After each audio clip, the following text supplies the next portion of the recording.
नमस्कार। चलिए आज इतिहास की सबसे बड़ी पहेलियों में से एक की तह तक चलते हैं। सिंधु घाटी सभ्यता। सोचिए, एक पूरा का पूरा प्राचीन संसार जो हजारों सालों तक हमारी नजरों से ओझल जमीन के नीचे दफन था। तो तैयार हैं? आइए इस दिलचस्प सफर की शुरुआत करते हैं। सोचिए जरा, एक पूरी की पूरी सिविलाइजेशन जो अपने वक्त में दुनिया की किसी भी सभ्यता से कम एडवांस नहीं थी, वो आखिर गायब कैसे हो गई? यही वो एक सवाल है जो आज भी बड़े बड़े इतिहासकारों और आर्कियोलॉजिस्ट को सोचने पर मजबूर कर देता है। पता है, ये सिर्फ इतिहास का कोई चैप्टर नहीं है, ये तो एक डिटेक्टिव स्टोरी है जिसके सारे सुराग मिट्टी में दबे हुए हैं। तो चलिए एक एक करके इन सुरागों को खंगालते हैं। तो हमारी पड़ताल का पहला सुराग वो है इस सभ्यता की हैरान कर देने वाली खोज। जरा सोच कर देखिए, एक रेलवे लाइन बिछाने का काम चल रहा है। मजदूर खुदाई कर रहे हैं और अचानक उन्हें कुछ पुरानी पक्की ईंटें मिलती हैं। और फिर जो होता है वो किसी चमत्कार से कम नहीं। परत दर परत एक पूरा का पूरा शहर जमीन के नीचे से निकल आता है। वाह! अब जरा इस टाइमलाइन पर नजर डालते हैं। देखिए, 1921 में खोज होती है हड़प्पा की, और ठीक उसके एक साल बाद ही 1922 में मिल जाता है मोहनजोदाड़ो। ये बात ही अपने आप में हैरान करने वाली है कि ये इतने बड़े बड़े शहर दुनिया के सामने बस 100 साल पहले ही आए हैं।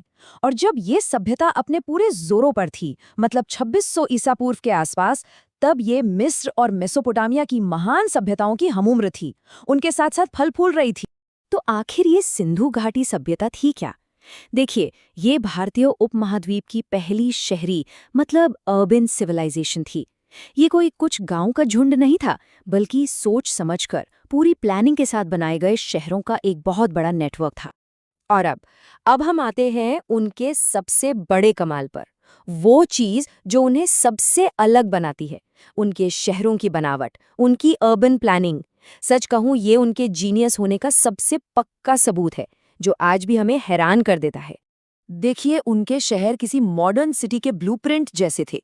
सब कुछ एक ग्रिड पैटर्न पर बसाया गया था, जहां सड़कें एक दूसरे को एकदम सीधी राइट एंगल पर काटती थी। कमाल है ना? हर शहर में एक ऊंचाई पर बना हुआ गढ़ होता था और नीचे की तरफ एक लोअर टाउन। ये साफ बताता है कि ये शहर यूं ही नहीं बस गए थे, इन्हें पूरी तरह से प्लान करके बनाया गया था। और ये तो मेरी पसंदीदा बात है। जरा उनकी इंजीनियरिंग का कमाल देखिए। एक ही साइज की ईंटें, एक परफेक्ट रेशियो, 1, 2, 4। और ये ईंटें हजारों वर्ग किलोमीटर में फैले हर एक शहर में इस्तेमाल हुई हैं। सोचिए, उस जमाने में इस लेवल का स्टैंडर्डाइजेशन, ये उनके जबरदस्त संगठन की कहानी कहता है। और बात यहीं खत्म नहीं होती। उनकी ड्रेनेज व्यवस्था, उनका सीवेज सिस्टम, उसे तो प्राचीन दुनिया का सबसे एडवांस सिस्टम माना जाता है। सोचिए, हर घर शहर की मेन ढकी हुई नाली से जुड़ा था। उस जमाने में पब्लिक हेल्थ और सफाई को लेकर ऐसी सोच, ये तो सदियों तक दुनिया में कहीं और देखने को नहीं मिली। और ये सभ्यता कितनी विशाल थी, इसका अंदाजा इन जगहों से लगता है। हड़प्पा और मोहनजोदाड़ो तो सबसे मशहूर हैं ही, लेकिन इनके अलावा गुजरात में धोलावीरा, राजस्थान में कालीबंगा और भारत में सबसे बड़ी साइट राखीगढ़ी भी है।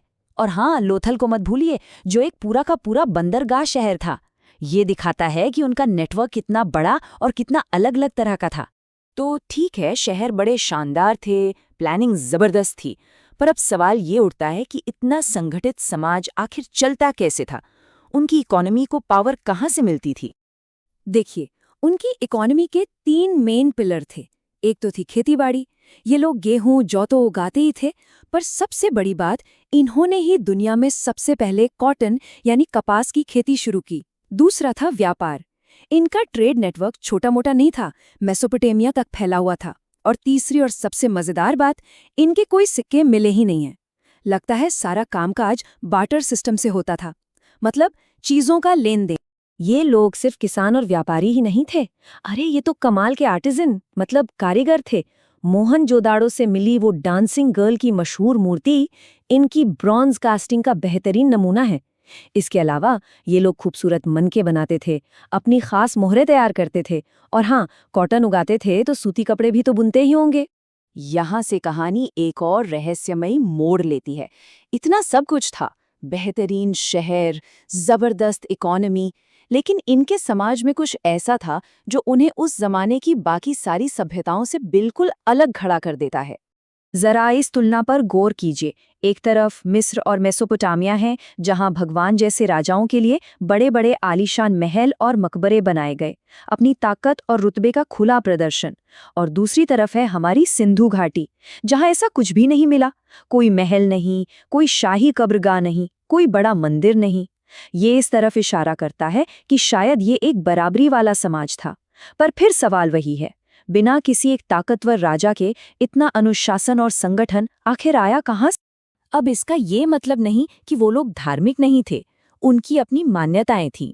हमें मातृ देवी की मूर्तियां मिली हैं, एक पशुपति जैसी मोहर मिली है जिसे प्रोटो शिवा भी कहा जाता है, और वो जानवरों, खासकर बैल और यूनिकॉर्न को बहुत मानते थे। कालीबंगा और लोथल जैसी जगहों पर तो अग्नि वेदियां भी मिली हैं, पर यहाँ भी कोई बड़े भव्य मंदिर नहीं है। शायद उनका धर्म ज्यादा व्यक्तिगत और सामुदायिक था। और अब हम पहुंचते हैं इस कहानी के सबसे बड़े अनसुलझे रहस्य पर। वो दो सवाल जिनका जवाब आज तक कोई नहीं दे पाया है, और यही चीजें इस सभ्यता को और भी ज्यादा मिस्टीरियस बना देती हैं। पहला रहस्य, उनकी लिखावट, उनकी स्क्रिप्ट। जी हाँ, उनकी अपनी एक लिखने की भाषा थी जो तस्वीरों जैसी थी और जिसे दाएं से बाएं लिखा जाता था। पर पता है क्या, आज तक इसे कोई भी पढ़ नहीं पाया है। ये एक बंद किताब की तरह है जिसके अंदर उनके सारे राज कैद हैं। और यहीं से दूसरा और सबसे बड़ा सवाल पैदा होता है। अगर हम उनकी लिखी बातें पढ़ ही नहीं सकते, तो हम ये कैसे जानेंगे कि वो अचानक गायब क्यों हो गए? हो सकता है उन्होंने खुद लिखा हो कि उनके साथ क्या हुआ, पर हम उसे समझ ही नहीं सकते। हम सिर्फ सुरागों के आधार पर अंदाजे लगा सकते हैं। तो क्या थ्योरीज हैं उनके गायब होने की? खैर, कई हैं। एक कहती है कि क्लाइमेट चेंज हुआ होगा, मौसम बदला, सूखा पड़ा और खेती तबाह हो गई। एक और थ्योरी के मुताबिक जिन नदियों ने उन्हें जिंदगी दी, उन्हीं नदियों ने अपना रास्ता बदल लिया और शहर वीरान हो गए। कुछ लोग मेसोपोटामिया के साथ व्यापार के खत्म होने या फिर किसी भयंकर बाढ़ जैसी प्राकृतिक आपदा को वजह मानते हैं। हाँ, एक पुरानी आर्यन आक्रमण की थ्योरी भी थी, लेकिन उसके लिए अब कोई ठोस पुरातात्विक सबूत नहीं मिलता। तो भले ही वो सभ्यता खत्म हो गई, लेकिन उनकी विरासत आज भी हमारे साथ है। दक्षिण एशिया में शहरी प्लानिंग का जो पहला खाका उन्होंने तैयार किया वो कमाल था। दुनिया में सबसे पहले कपास की खेती उन्होंने शुरू की, और वो अपने पीछे छोड़ गए हैं हजारों रहस्यमयी चीजें और एक ऐसी लिपि जिसमें ना जाने कितने राज खुलने का इंतजार कर रहे हैं। तो आखिर में ये सवाल हमें सोचने पर मजबूर कर देता है। उनकी उस लिपि में जिसे हम पढ़ नहीं सकते, आखिर ऐसे कौन से राज बंद हैं? सोचिए, क्या होगा अगर हम कभी इसे पढ़ पाएं? क्या हमें उनके गायब होने की असली वजह पता चलेगी, या फिर कोई ऐसा सच सामने आएगा जिसकी हमने कभी कल्पना भी नहीं की थी? सिंधु घाटी के रहस्य आज भी अपनी खोज का इंतजार कर रहे हैं।